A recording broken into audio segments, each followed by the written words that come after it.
No! See, like I'm messing this all up already. Fudge. We're good. So some good hotkeys. Control. Yeah. If you're on a website, Control-Shift-Z to copy and paste, and it won't reformat the web page. Yeah, God forbid it be Control base C. No, what's base? I don't know. Space bar. Oh, they said base. I didn't say base, but I didn't say space bar. But that's not even. So, but all I'm simply saying before we hit record was hotkeys. When we went to school, I felt like the entire time we were learning about, that's all we're learning about is like push these buttons, and then all of a sudden the song will be perfect. But you have to give them this. It is drilled in we went to two totally different schools for the same thing. And I bet this is. The school I went to became the school you went to. I know. How weird is that? How weird at all. You're right. Apple S is drilled into my fucking head forever on everything. And the second I got a Windows, I was so sad that there wasn't an Apple for me to Apple S. What's Apple S? Save!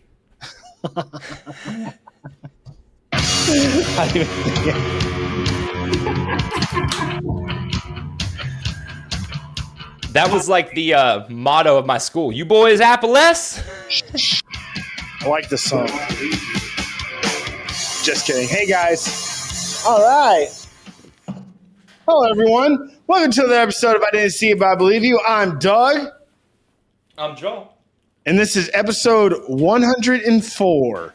And I just want to go ahead and start off with this. I'm so sorry about episode one. Oh, no, this is episode 104, right? I want to go ahead and start off with episode 103. I cannot describe how dick down in the dirt I was, whatever the expression is. It is very noticeable. Dude, I was so sick. You just don't even seem like yourself at all in that video. Dude, I should have called it at the beginning. Yeah, so I kind of have to, I kind of blame you for that. No, I'm just kidding. But again, I am sorry. My allergies were so bad I couldn't breathe. But I feel great today. And any moment that I can video cast my best friend Joel is a great day.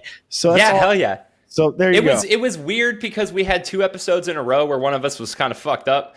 Right. If you go back to 102, like I kind of hold it together, but I am extremely uncomfortable the whole time. I'm shifting and burping and coughing and gagging, and then the next one you're fucking slowly creeping closer to the grave through the whole episode. Dude, I don't even know where it came. I mean, I woke up and I'm like, I wish I didn't even wake. that whole entire like trope. I woke up like this. I couldn't breathe at all, man. And so, anyways, again, to just get right rolling, I just want to apologize to our customers and to our families and to our friends that. And preemptive apology on my part for two different things. I have my volume up on my phone right now because I have to hear. For the second thing I have to apologize for is when someone's here, I have to run out and grab a package. So Joel and his packages. It's not something I can control, but I'll be quick. So Joel, my first note, it says littered past. And, we all know Joel has a really littered past. Is there something about your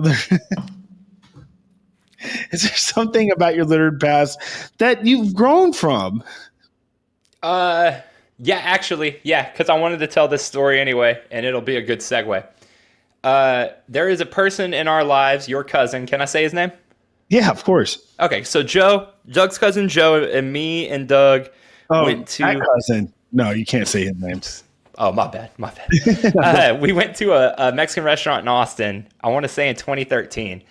And I've never been the kind of person to do this. I don't know what I was thinking, but I got out of the car and I let a can hit the floor, and I didn't do shit about it. And Joe, pulled me aside and was like, fuck no, pick that up and fucking put it either in your car or throw it away. We don't fucking do that. And I didn't I wasn't the kind of dude who does that, but I had let it happen. And ever since then, I have been so up my own ass and everyone else's about littering. And 3 days ago, there was a bunch of dudes hanging out in front of my house, which whatever, fine. There's always dudes hanging out in front of my house, but apartment, right? So like everybody's just in the door. Well, they were just like on the walkway, you know, all hanging out and talking and shit in front of their car, which was parked next to mine. But I'm looking. I opened my door to look to see if I had a delivery out there, DoorDash delivery, and I look up and the dude is backing out, and there's beers next to my car. Deers? And without beers, like drinks. Oh, beer. Like empty beers.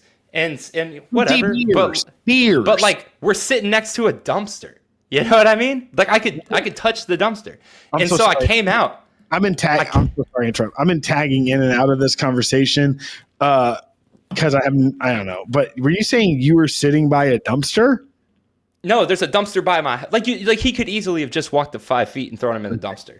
You know, Fair. But so I came out and I gave this dude the craziest look because he's backing out of his driving spot and he goes like this. He goes, and I pick up the beer and go, and he does this. He goes, and just backs out, leaves.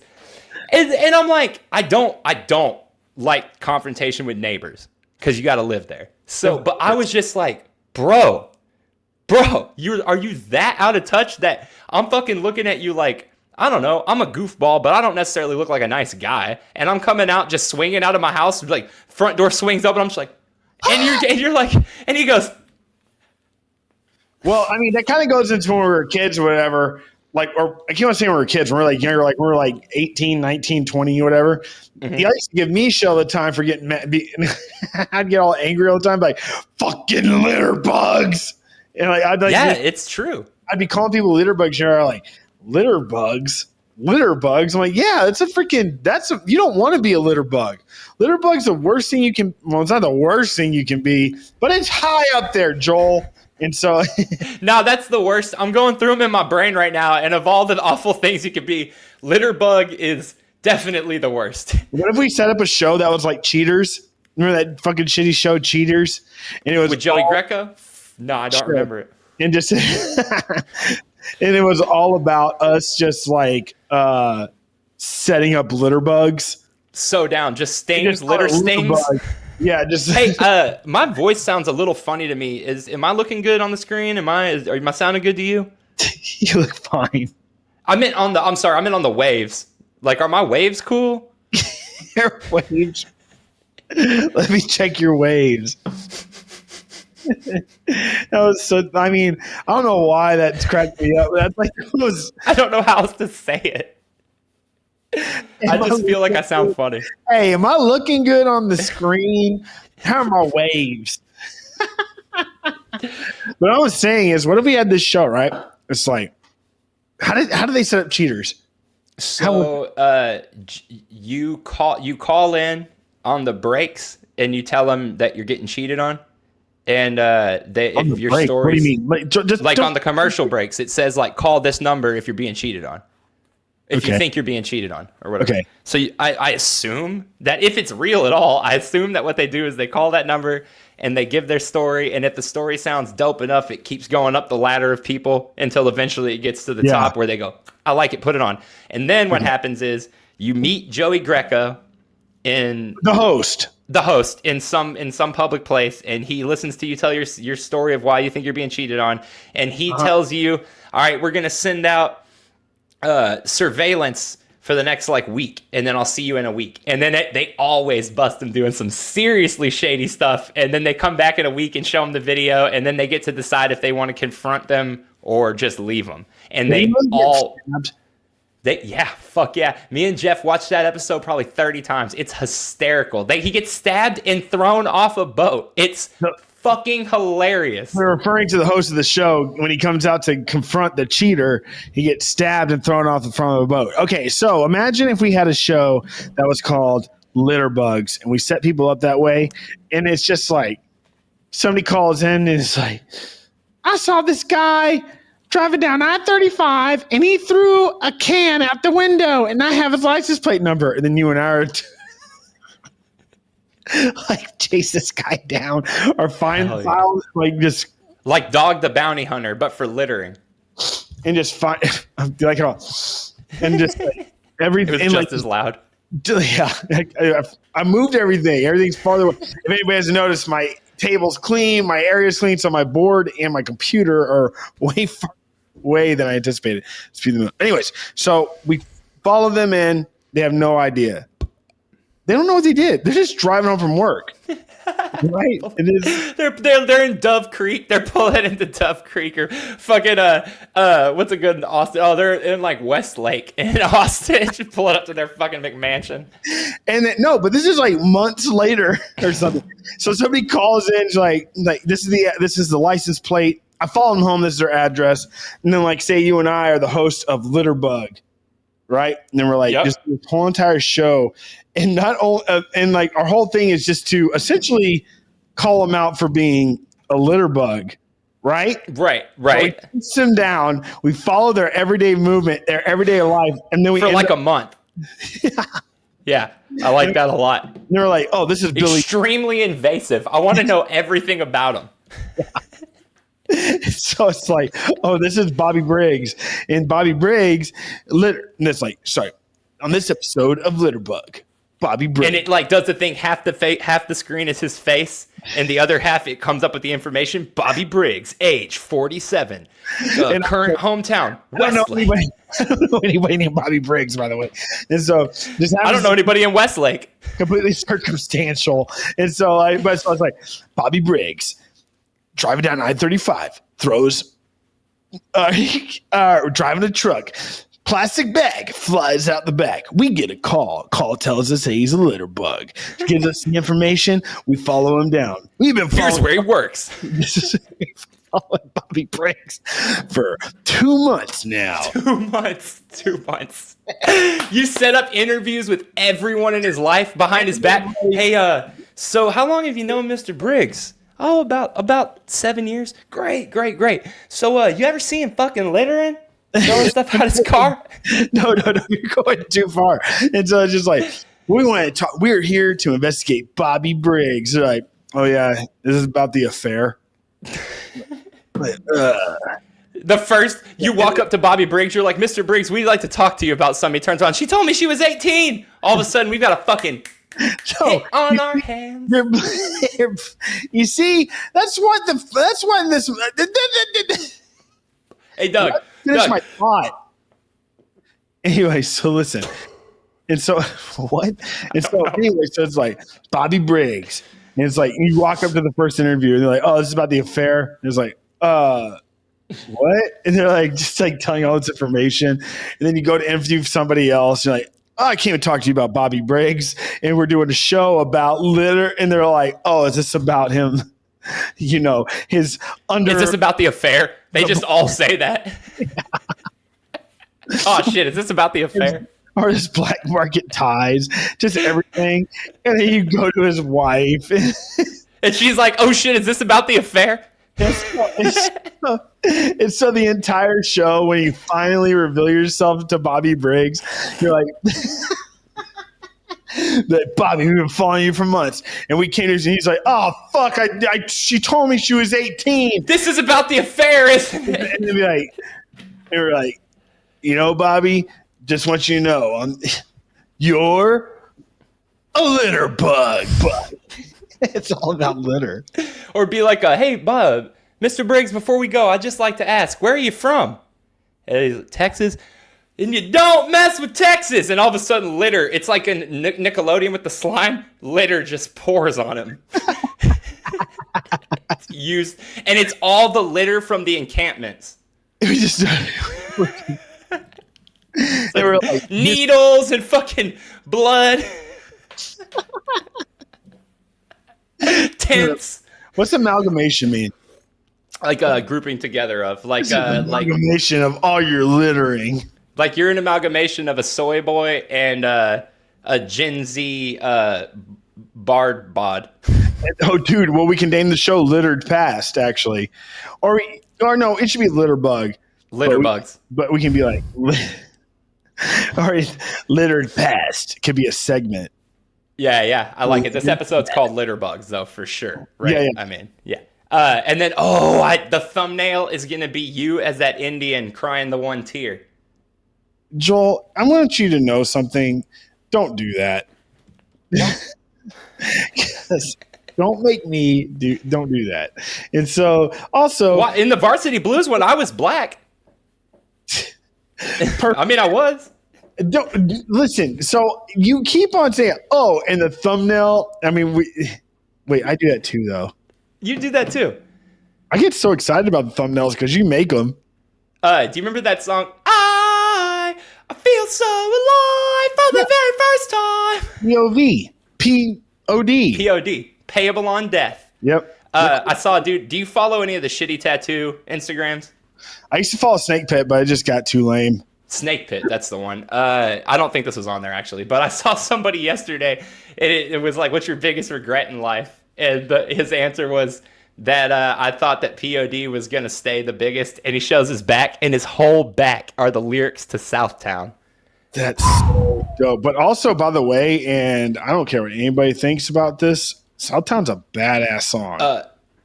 I don't give a shit what anybody thinks about this. That entire album slaps hard as fuck. That album is nasty. Yeah. Just that one. The next one sucked, but that one is nasty, bro. With the fucking, the little Buddha on the cover opening her chest.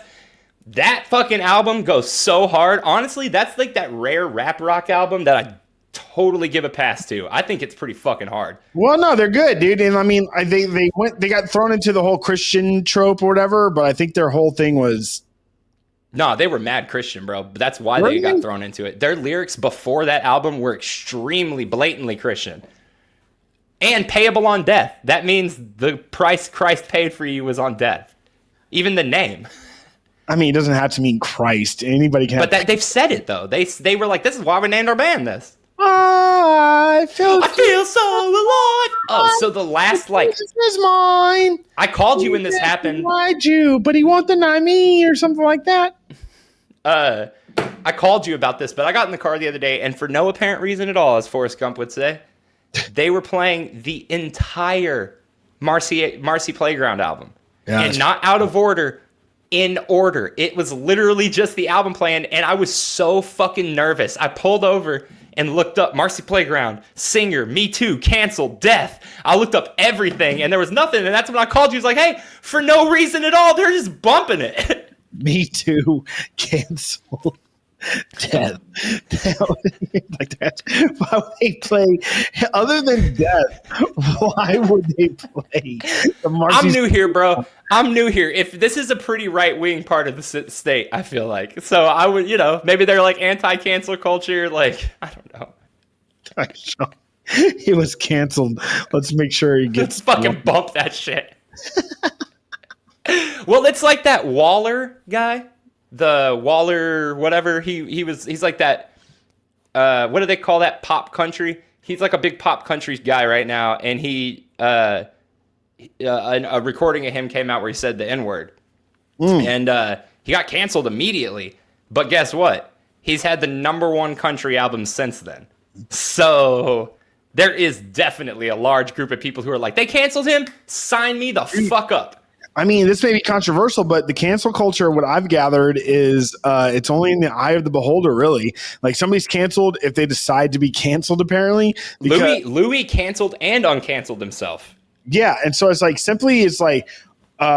if you're willing to not shift, the thing about cancellations, canceling a person's career, I guess, is then when the people, like your friend group, if you would, just for lack of a better expression, says you can't be in a friend group anymore, and you're so desperate to still be a part of it, and you eat yourself alive. But if you take all that energy and instead of learning from and growing from it and becoming a better person and correcting your mistakes, and you take it and be like, fuck these assholes, I'm just going to go with the other people that I don't even like, but they like me because they do the shit that I've been accused of and they don't want to be canceled themselves, hang out with them. It's like a rejuvenation. But at the same time, that's not like, it's not sustainable though, because if they just come back in the same career path, they're just constantly every 5 or 6 years the same shit's going to get dredged up. Dude, it's interesting all the time, dude. It's like, dude, being canceled.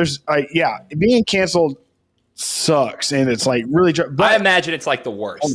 all I'm saying is there's obviously something going on to where you can learn a lot about yourself, dude. You and I, we always refer to like the shithead shit we did when we were kids and stuff, and like when we were young adults, and how many things that were so embarrassing, and dude, and getting in a lot of trouble when we were younger and stuff like that. And it's like, it's like you learn from it. Let me finish this thought. The big step though is we weren't like, fuck it, we'll just find a new group of friends.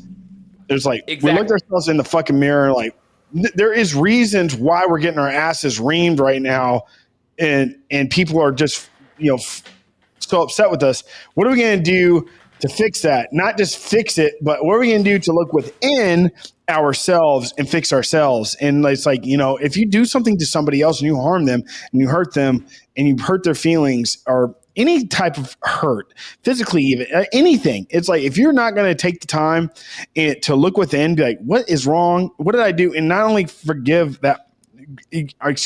not only beg for forgiveness because you are contrite and you feel like, and you actually feel remorse, but if you don't do anything about it and you're like, fuck it, I don't want to deal with this. And you move on to a new group and they're just like, yeah, we'll bring you up in open arms because we don't deal with that shit either. That's not cool, man. That's not cool at all. There's being canceled and being in the whole Me Too movement. Yeah, it sucked for those. You feel a lot of strange and crazy, fucking harsh emotions. But the thing is, if you're not willing to look within, be like, why do people feel this way about me? And what have I done? What have I said? What did I do to make people feel this way about me? You don't take that time to look within and really try to fix it. That's the problem. That's the issue people hold. Not that, there is a redemption arc that people just aren't willing to obtain. And, especially when you're first in trouble, nobody wants to be in trouble. But when it first happens, you don't think about redemption arc. You're thinking about people just being mean to you and stuff like that. It's like, yeah, but there's a reason why it's happening. What did you do? What did you say? And what are you going to do to fix it? And if you don't do anything about it and you just hold angst towards your fellow person, that's the problem. Anyways, I think there was something in that rant that might have some truth to it. Speaking on personal experience, speaking on own personal emotion and my heart. And I'm just sharing it with you, my customers. Again, if it made no sense, I apologize. But if it didn't make sense, take a grain and season your mind. Got 'em. So you made some really good points before I left. I wanted to actually bring up, because we've talked about this before, and I think we may have actually, I'm not sure where we fall on it now, but I know day one, we were actually probably falling pretty far apart on our opinion of it. But there's been a lot of mixed discussion about the Rogan Franco shit. And I actually... Rogan? Seth Rogan. Seth Rogan and James Franco shit. So for those who don't know, James Franco, he's been accused multiple times by multiple women of multiple different things that are not good. And it goes back very far. I mean, and here's the thing. It's not like these just came out. We've been hearing about these for years. I mean, I remember when he asked that teenager on a date, and I thought that was going to be it for him. And he time-stamped himself. Yeah, that one was bad. And he went on the Late Show to apologize. And he made a joke about it. Yeah. Yeah, but anyway, so I've expected it to come for a while. But the thing with Rogan and Franco and Baruchel and that whole group of cats is that, and Siegel, they all start together. Because we've been watching Freaks and Geeks and Undeclared, and that's kind of been putting this on my mind a lot. Because if you go and you watch it, it's very clear that group of dudes means a lot to each other. Yeah. They've been there for each other through everything. They've helped each other's careers out. You can see when each one of their careers hits a slump, one of them will come around and pick them all up. And it's cool. But man, it would really, really fucking suck to have your best friend be accused of shit so much to where you have to acknowledge it. But at the same time, Rogan had a book coming out. He has a TV show coming out. He's executive producing a show with Franco, and he has a movie coming out. And everyone just wants to ask him about that. And his response was, I have no current plans to work with James on anything. And they said, are you still friends? And he straight up says, I don't feel like I can talk about this right now. I need some time. Yeah. But I would assume that he feels fucking horrible and probably fucking talk to him about it. But the fact of the matter is, dude, some of the shit that Franco's accused of is terrible.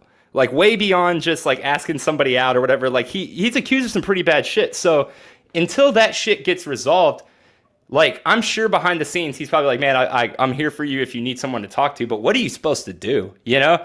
Like, because that could ruin all of their careers. And frankly, all of those dudes at this point have as good as career as Franco does. Like, I mean, like, but like, we don't know anything about what Franco is. Is he said anything? Has he released a statement? Has he done anything? Is there any, like, again, I keep on using that word contrition, but is there anything?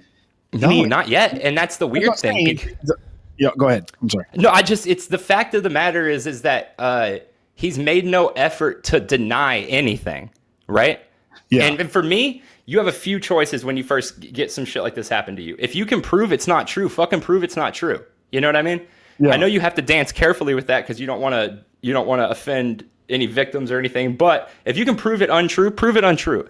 Secondly, if it's true, I mean, your options are basically two: deny, or apologize, or I guess three, completely disappear from the public eye. His very odd choice to A, not acknowledge it, B, not apologize for it, C, not deny it, and D, continue to be in the public eye is weird. It's very weird. Chances are there's a tremendous amount of truth in these accusations that, you know, and that's kind of my opinion. And I don't really see Seth saying that shit publicly about not being able to work with him right now if Seth didn't reach a point of being like, fuck. You know what I mean? Yeah, so I don't know all the accusations or whatever. I just know simply like what is in the headlines, whatever. I don't dive too deep into that. I'll talk to you about it off air, but Caroline knows one of the girls that is in all the lawsuits. Okay. So I don't know. I don't know. I've heard a lot about it. No, for sure. And I'm not, dude. Yeah. But like you said, you made a really good point about like, victims, like you don't want to, take away from a story or anything like that. But at the same time, with that said, it's like, the victims always need to come first, but sometimes the truth isn't necessarily about somebody that's victimized in a separate story. You know right. what I mean? No. I agree. It's a messy situation because as we progress socially, we're hitting little roadblocks like this with the rule of law. Technically, this should not be technically the way it used to work is no one would have known about this and it would get resolved. But the reason that wasn't working was because people never were hearing about the things and they were idolizing these people that were, years later you find out terrible shit about them. But now court of public opinion is honestly more damning to your career than court. But that's what we're saying. But these people that make that shift and like uncancel themselves and things like that, it's like, are they doing it? Like, are you uncanceling yourself because you went through you really looked within to figure out what you did wrong, why they're saying these things about you, and truly seeking forgiveness and trying to better yourself and trying to heal not only that person, but yourself, and realizing that there's damage that's been done and you are the catalyst and you have to look it deep in the eye and take care of it. Whatever it may be. Or are you uncanceling yourself because you found another group of people that just doesn't care or is in the same boat that just embraces you so you don't have to deal with it? Right. Well, and you can see that happen with multiple different people picking different things. The ones that are interesting to me are the people who sort of just, I don't know. Louis is so fascinating to me because he's been contrite. He's admitted he was wrong. He's disappeared. And now he's back. And all of that makes sense until you realize that it is now the running theme of his act, which I don't personally really have a problem with, but that's a ballsy move because your whole act better be funny about how you're contrite. Otherwise, it's you're running the risk of fucking ending up right back in the same hole you were in. I feel like that is a gambit for sure. But I think, I can't, again, nothing to take away from anybody that he pressured into anything or whatever the stories may be. But when it comes to Louis, it's like, for everything I've read about him, he does.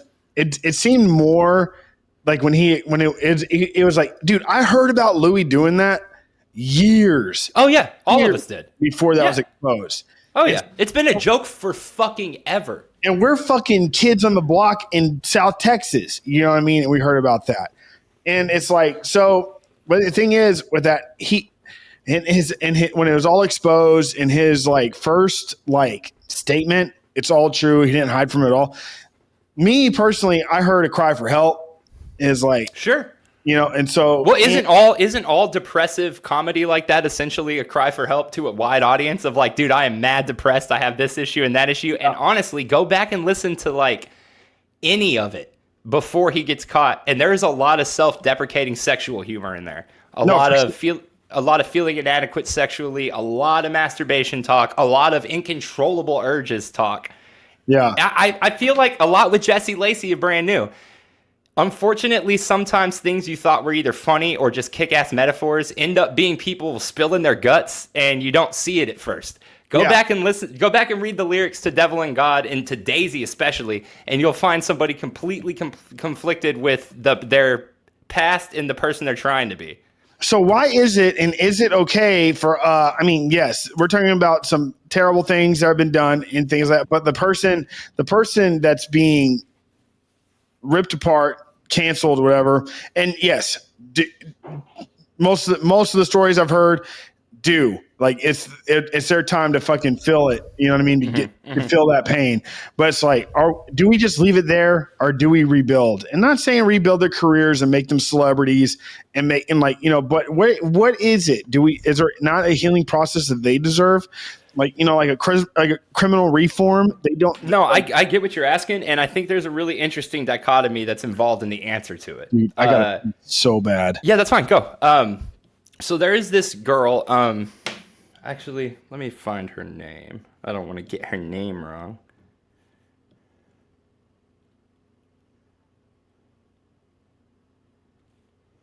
There was a girl who was on The Bachelor, and I can't even fucking find it.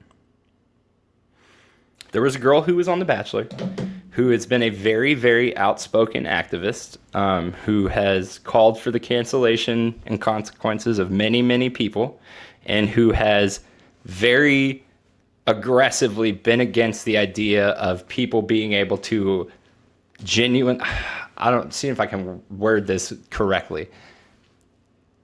It doesn't seem like she's ever been satisfied with anyone's apology, which is fine. You don't have to be satisfied with people's apology. But her whole thing has kind of been that when she cancels somebody or calls for people to cancel somebody or brings somebody's sordid past or comments to light, she generally has completely avoided any type of resurrection or redemption arc. She will completely break down their apologies and completely fucking just turn it around and say, none of this is real. All of this is just trying not to get canceled and yada yada. And maybe sometimes she's right. I'm sure she's right sometimes. But the long and the short of it is she got some racist tweets and some extremely offensive comments of hers against the LGBT community and just a bunch of other things popped up a couple of months ago. And she decided to make the same exact kind of apology that she had been not allowing anyone else to make, and expected everyone to turn around and say, yeah, it's fine. Welcome her back with open arms. And I haven't checked back in on it in a while, but it didn't work out for her. People weren't interested in hearing that they needed to accept an apology from someone who had not accepted apologies from anyone. Not to say that she was attacking these people for the wrong reasons, but it's just that if you're going to position yourself to want it one way, you have to take it that way. So if your whole thing is I don't forgive people who get canceled, I don't uncancel people, and when I call for someone to be canceled, they're evil forever. If you get canceled, you don't get to apologize. That's just the long and short of it. That's fair. It's fair play. And I saw a lot of people call that shit out, which made me happy because a lot of times people, I feel like if the person who's in trouble is not a fucking straight white male, a lot of times they get a little bit more leniency, which is, that's totally fine too. But this chick has spent her whole fucking time recently trying to cancel people and not accept their apologies. So when she got canceled and tried to apologize, I was like, excuse me? Like, that's not how this works. You should fucking crawl into a hole and pop up in 10 years. But go ahead. That being said, the whole thing is messy, and there has absolutely got to be a shift in the culture of canceling if we want it to succeed for the original purpose that people started doing it, which was to call out bad shit and to have people face consequences for it that had not historically faced consequences. But the problem is that all of us are complete pieces of shit in some way or shape, and everybody, I think, has the ability to get canceled for something, even if it's not serious or even a really big deal. There is somebody out there who could be extremely offended by anything you say if you're not careful. And if we're not willing to give people redemption and space and time to learn and grow, if we're not willing to give people the ability and the opportunity to learn and grow, then why are we doing this? For sure. Is it just to throw our weight around? Because I'm not a fan of that. I'm a fan of, I like to call it consequence culture. I'm a fan of you facing consequences that you wouldn't have had to historically face, because I've had to face consequences my whole life. You know what I mean? And to me, that's why I know a lot of people our age who disagree with me, because they think that I should be against cancel culture, but I'm not. I'm against maybe not giving people the opportunity for redemption for sure, but I am definitely for consequences. I like that, Joel. I don't know if you came up with that or if you've heard that from somebody, but that's a really great way to look at it, in my opinion. Dude, seriously, dude, not to get, I mean, dude, honestly, I'm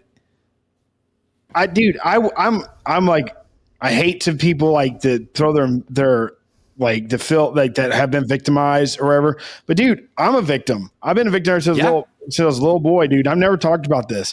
And I'm like, dude, I've been more clear-headed than I have in a long time. But here's the thing, me being a victim as a little boy, growing up even into my high school years, things that went through my life. Yeah, you know, I did, there are these things in things that happened to me and things that I've been through that, and I'm only speaking for myself now, but I'm sure so many people that listen to this can relate. Dude, horrible things. And here's the thing. And I did go through a moment in my life recently that I was just like weeping and tears and just angry and just like embarrassed and vulnerable. And what why is this happening to me? And like, but the thing is, I think the reason that I hurt, like, you know, and looking at these freaking and actually having the opportunity to go to these persons that hurt me, dude, and like confront them and just, you know, and like, or even just forgive them in my own, like to a point of forgiveness and to forgive them in my own heart. Sure. And so like, you know, it's like, because forgiveness doesn't have to be for the other person. Forgiveness is for you to let go of a weight of anger. Yes. But here's the problem though. After you do that, another weight sets in. It's like, what have I perpetuated onto others? Sure. You know, what things that I carry with me and dispense out into the world. And dude, a lot of the things that were put upon me, I shared that pain with others unwillingly. They never asked for it. So that's something I've been going through, especially the past few years. Like really look at myself hard in the mirror and be like, Doug, you can't just keep on crying, woe me. It's like, what about what you did to others and the way you've made them feel and the way you hurt them, or the way that, you know, this whole entire grudges, everything from grudges to physical violence to like, dude, like pulling my dick out when I shouldn't have, you know what I mean? Shit like that, dude. I know it's controversial and everything to say, but it's like so many things that I look back on and think about. And I'm like, who the fuck am I? Just because I had uncontrollable anger that because somebody did something to me that I can't deal with, that. Who am I to do that to somebody else? Sure, you know sure. I mean? No, I get that. You know what's weird? You know what's interesting and weird? There's this whole fucking conversation that's dominating the culture about mental health and about taking care of your mental health and understanding the past traumas that cause you to dispense trauma or relive trauma or shut yourself off from the world. But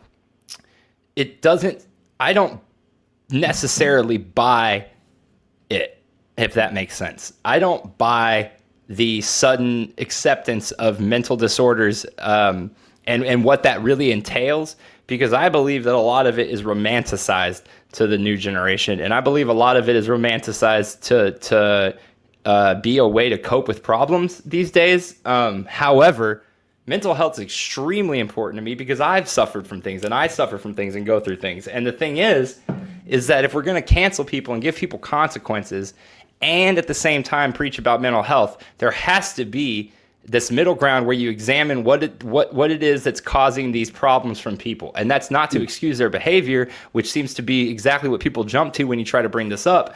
But in order to understand something, you sometimes have to go pretty deep beneath the surface. And one thing that's always stuck with me, I think I've even said it on here, there's a fantastic documentary called The House We Live In.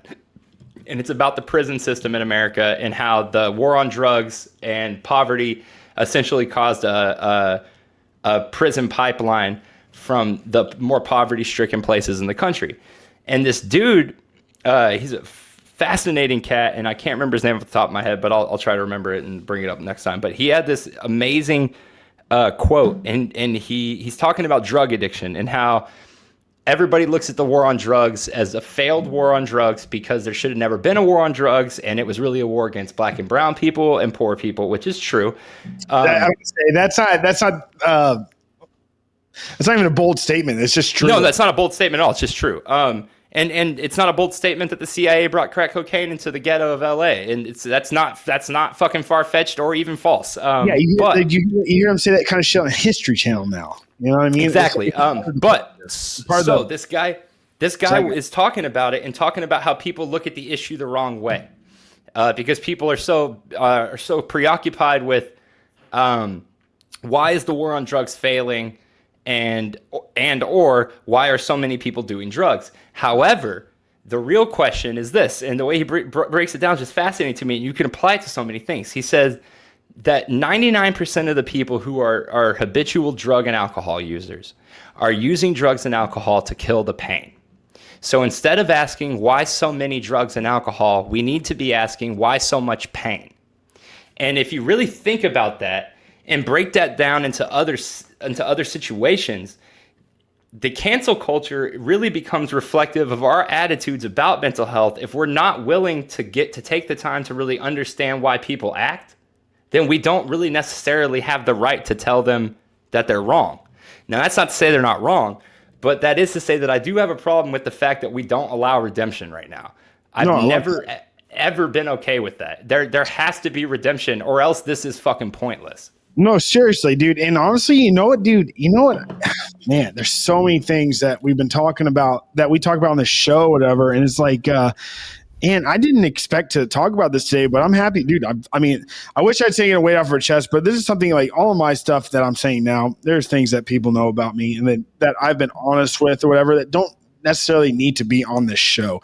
But like, I'm a pretty straightforward person. I'm quite honest, and so are you as well. So, you know, and it's like, yeah, like the redemption arc, the issue, I think the issue will become people are going to, I think we are on that turn. I think we are on the turn where cancel culture, I even hate saying it because it doesn't even work. Doesn't even make sense. Cancel culture. You know, it's like, yeah, you're not canceled. You're not canceled. You're facing consequences. You can still do what you want to do. Getting fired is a consequence. Not being canceled. What's happening right now is like that page is turning, and this redemption arc is going to be the main focus on this part of the thing that changes the pictures. You know what I mean? The viewfinder. The viewfinder. Yeah. And so we're getting to redemption arc. I think but the issue is going to be is the mainstream and the big moneymaker is going to be redemption arc. So they're going to be taking shithead dickweeds that are not contrite and not seeking forgiveness and trying to truly become and trying to redeem themselves for the better good of everyone in their own hearts. They're just going to make a story out of it just to sell. You know what I mean? So that's fascinating because it really does bring to light another fucking thing that's interesting about this cancel culture. Have you noticed that all the people getting canceled are artists? So check this out. Check this out. Fucking vibe with me for a second. Go back in time, jump on the fucking Memory Express, okay? And think about the 10 most inspiring movies you've ever seen. How many of them involve a redemption arc of a truly terrible person into something inspirational? Polar Express. Yes. They turned Tom Hanks from a CGI character into a real-life pedophile. I'm just kidding. He's not a pedophile. That's some cute shit. Just a joke. But no, my thing is that, dude, look, okay. I know, like, because this is so, it sucks, but then there's the whole white savior thing, and what movies were inspirational but were intrinsically racist because of the white savior trope. But look at a movie like Dangerous Minds. Okay, let's use Dangerous Minds as an example. And I'll use that as an example for 3 reasons. I just fucking watched it. I love it. And it is heavily intrinsically racist accidentally. And this is what I realized watching it. She never learns. She never, ever, ever, ever learns about the positive aspects of these people's culture and life. She never learns that. She only learns that her whiteness can bring some joy to their bleakness, okay? Yes. So, as much as I like that movie and it inspires me because I saw it at such a young age and I was just kind of blown away by it, and the soundtrack was such a bop back then. Yeah, I'm about to say, it had one of the most iconic songs of our generation. And music videos. Like, yeah, dude. And so, like, that movie just has always been something I like. But in rewatching it, I was just like, yeah, you know what? If someone had explained to me the white savior trope back then, I would have definitely not liked this movie as much. Because as an adult, they've released Blindside. I have never been more physically uninvolved with a movie than I was with Blindside. I watched that fucking movie beginning to end, and the only thing I found out was that if you're a poor black dude, if you can play football, some rich white woman might invite you into her house. You're not going to be her kid, but she'll let you play football and live at her house. And the interesting thing to me was that to see all the people that like claim that was inspirational, you know, there weren't too many people of color who were like, man, that fucking movie spoke to me, dude. It was mostly white suburban women who were like, I fucking told you I wasn't racist, Jan. And it's like, and then Green Book. That one just drove me up the fucking wall because it's literally 2 hours of a dude being like, I don't know about you blacks. And the black dude being like, dude, we're honestly not bad. Try this food or try this music or try this thing or have a conversation with me. And it ends with him being like, you know, you blacks are okay. And it's like, is that inspirational? Because it's not. It's not. And like, I just wonder, if you take all that out of it, the inspirational movies that you have left, even more of them are going to be about people who were terrible and ended up becoming a good person. Also, look at all the religious shit that's popular. What's that Barrio? Hey, quote by Joel. What's that Barrio book that you see fucking pamphlets for everywhere where it's like a dude shooting up and there's an angel with his arm around him? It's like something, Outreach in the Barrio. It's a fucking book that they give out. It was like really popular in Spanish parts of town, and it's about heroin addicts and gang members and junkies and shit who fucking turn their life around and become good people, right? But like, what decade? Like, when did this happen? I believe it's from the 70s or 80s, but it's still used in community outreach constantly. When I worked at Half Price Books, a dude would bring in boxes of outreach in the barrio. Novel or something? It's a novel and a pamphlet and a cassette tape. God damn. It's got the most raw cover ever. It's a dude shooting up and an angel and Jesus are hanging out with him, and there's a dude doing a drive-by in the back. It's fucking crazy cover. They hand out pamphlets at the light of Riverside in 35. They hand out pamphlets for it over there, like all the time. But anyway, so I just wonder, like, do people realize that we have a history of addressing the problems people have had in their lives and the way that they address them and changed and lifting those people up? Is that done? Are we not doing that anymore? And I'm not saying I want to lift up. I don't want a Louis biopic with a fucking Danny Elfman soundtrack where at the end he fucking weeps and gets an Oscar. But I definitely don't want 20 years from now to turn on TV and see a movie, like a TV movie of the week about Louis C.K. the Predator. You know what I mean? Like, I don't know. It's just weird, like how we're like we have like I feel like we're making some pretty serious points, but we're not really bringing them in. You know what I mean? Like they're kind of just like we. This is I didn't see it, but I believe you. This isn't fucking 2020. Joel's pissed. I'm fucking angry. No, I'm Joel's been waking his meat, and the window's been open for the past 3 months, and now he didn't even realize it was happening, and now he's fucking concerned. Now I'm getting canceled. He's going. So I didn't even know where the window was open. Note the time, motherfucker. Dave Chappelle jerking off in the window, 2:45. Bro, go ahead. I assume what you're going to say is with the cancel culture shit still, so I guess you can go ahead. I'm just branching off from that. I'm honestly ready to move on from it. All right, let's move on from it. I got tattooed today. Yeah. And it was dope, and I love the way it turned out. But I actually wanted to ask you a question. Have you ever used Saniderm Second Skin? No. Me either. And I've been watching. You're talking about like that patch, like it's like yeah, your white blood cells take care of your body for you. And it like when you weep, it like pools up with all the stuff that you're weeping, like all the plasma and everything. Yes. So I've been fascinated with that the past week because I was like, I've heard that it works really well and that everyone's using it. But I haven't got tattooed since 2017, and it was a home visit, so I definitely didn't get it then. And I've just been really interested in it. So when I went in today, I was like, hey, do you guys use Saniderm? And she told me no. With color tattoos, it can really fuck it up. So I was just curious if you use it or not. But so I got a tattoo. I'm not going to show it today because I have extremely sensitive skin and I bleed a lot. And I got it on my legs. So it's a really colorful one too with a lot of light colors. So all the blood is like spotting and pooling and it's just extremely dark. So I don't want to show it on here yet. But in a couple days, I'll be posting it. I'll probably show it next week. It's Bart Simpson and his dog Santa's Little Helper. And he's feeding him ice cream. And it says best friends because I love my dog and I love the Simpsons. And I don't ever want to die. All right. And so what a perfect episode to bring up. Heavy in weight, hardy in volume. But Joel and I have decided to bring over to our YouTube channel more of me doing stuff and not just Joel. And I'm going to start doing on the show. I'm actually going to start doing. Hi, and welcome to Party Time with me, Doug. And this is Joel. Say hi, Joel. Hi.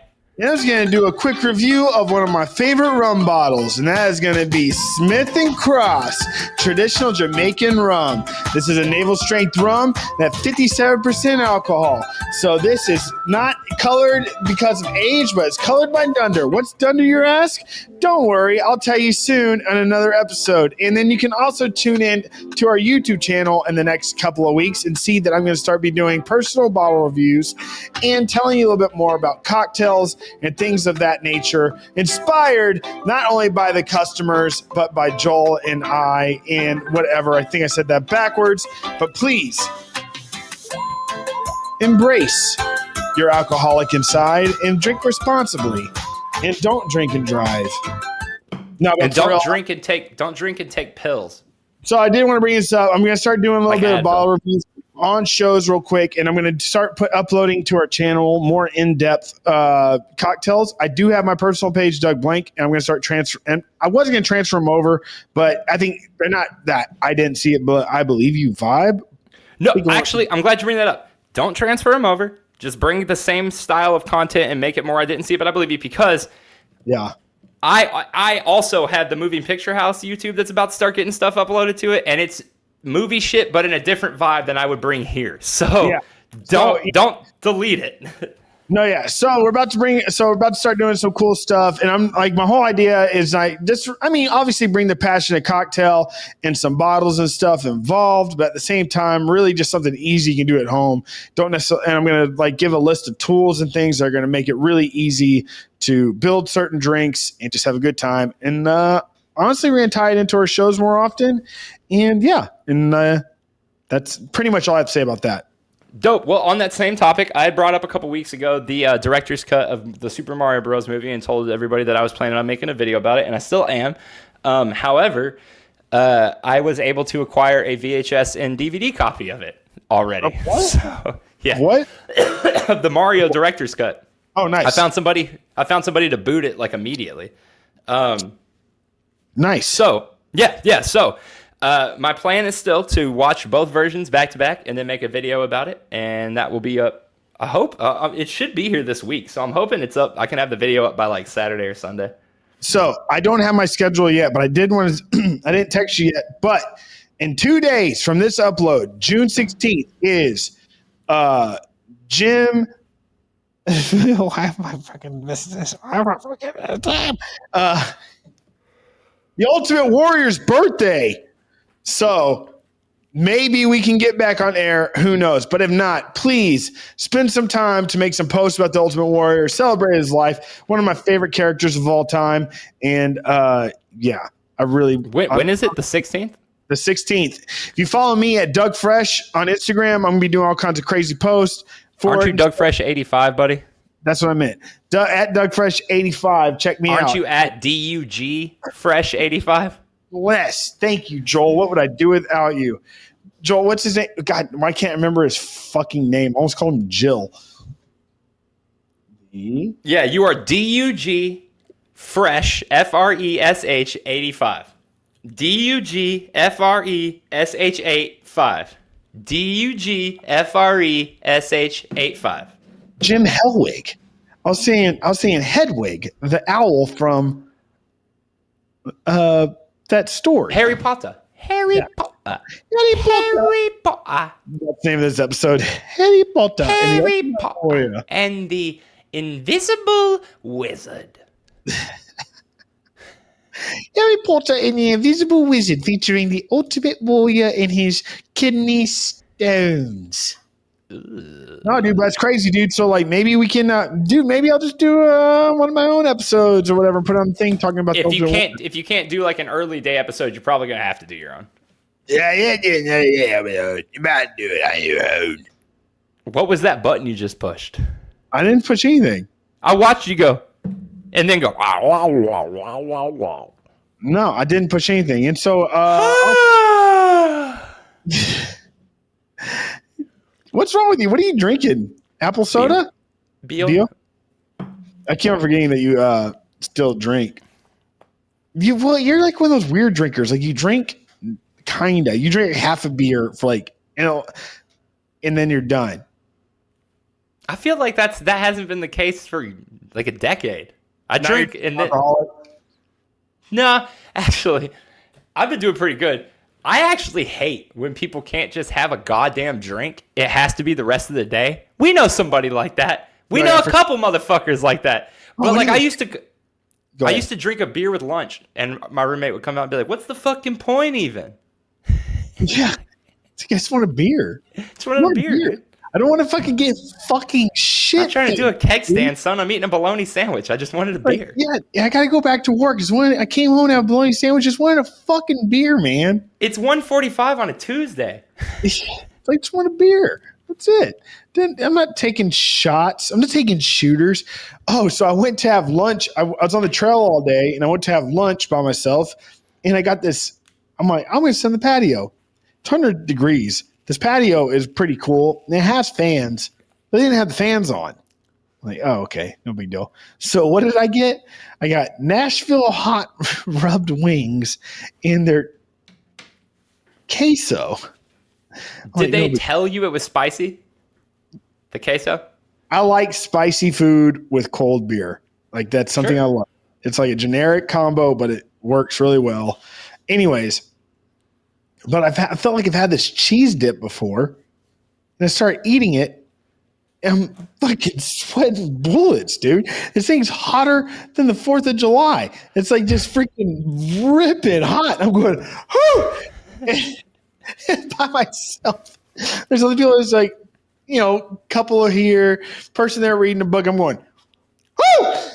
And I'm trying, and the last time I was there, I ended up having like fucking wing sauce and stuff all over my hands. I'm like, I'm not gonna make myself look like this time around. So I'm like trying to be like really cautious about the way I eat. I'm going chip right in the face. Have one napkin. I'm like wiping it off. People are just like kind of looking at me. I'm like sweating my ass off. And then I'm like, can you turn a fan on? Like, no. I'm like, why? And so just sweating. I get these fucking wings. I'm just like eating it. I'm just like sweating profusely. And just like have like cheese. I'm like, I had to go. It was awful. That's amazing. Next time, take a picture of your ugly sweat covered face. That's not too nice, Joel. But yeah, I could. But anyways. No. You're not ugly. The sweat's what's ugly. Speaking of sweat, here I'll throw myself under the bus real quick. I used to work with Doug at a pretty hip little restaurant, and I was the week. I worked there for a few months. Noted. I mean, I didn't end it on a good note, but they're gonna say I still work there. I still work there. I didn't end it on a good note, but I worked there for a few months. less than 6, but a few. But everyone there was so nice to me. Okay? Everyone there, girls, all the girls, extremely nice to me. They all added me on the internet. They all fucking found me, and they would all, a lot of them still follow me and shit, and they were all very nice. However, there was one broad that worked there who fucking hated me, and I honestly was not a very big fan of her either. And one day, I'm fucking standing there, and you remember where they had me, like right in front of those glass doors, and it's like 100 degrees, and I'm fucking on Adderall, and I'm sweating nuts, bro. I am sweating absolute fucking buckets. And that girl comes by, and she's like, yeah, it's fucking hot. And I'm like, yeah, man, fucking telling me, look how bad I'm sweating. And she looks at me and goes, you're fucking always sweating. And just walks away. And I was like, you fucking kidding me? Never coming to this fucking place again. And you didn't. Dude, and one I fucking time didn't. I got you that job there, and I'll never forget going to the kitchen to like just go to work, and you worked that morning apparently, and they're all just like kind of looking at me. I'm like, like just cooking food, and they're like, hey, so that Joel guy's your friend, huh? I'm like, yeah, he's my best friend. Like, you got on that job here, huh? Like, yeah. Like, what the fuck? I'm like, what? What's going on? They're saying that you're like walking into the kitchen.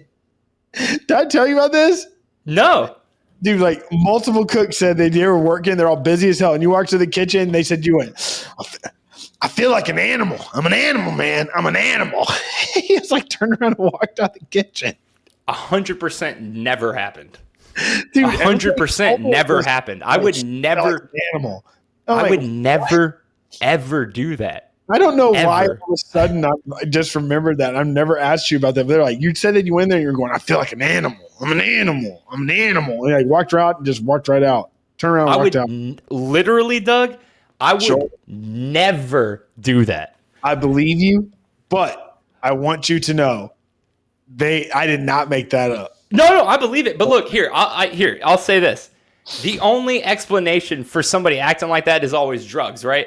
Yeah. But like, the only drug I was ever on there was Adderall. And the one fucking thing that Adderall does to me is make me wildly paranoid. I would never walk into a room and go, I'm a fucking animal.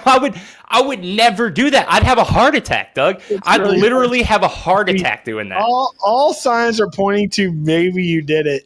I didn't do that. I swear, dude, I did a lot of funny... I'm an animal. I did a lot of weird, funny shit there on accident, but that wasn't one. The news came one day, and I was dancing in front of the host stand, and the owner came up to me and was like, "You've got to stop trying to get on TV."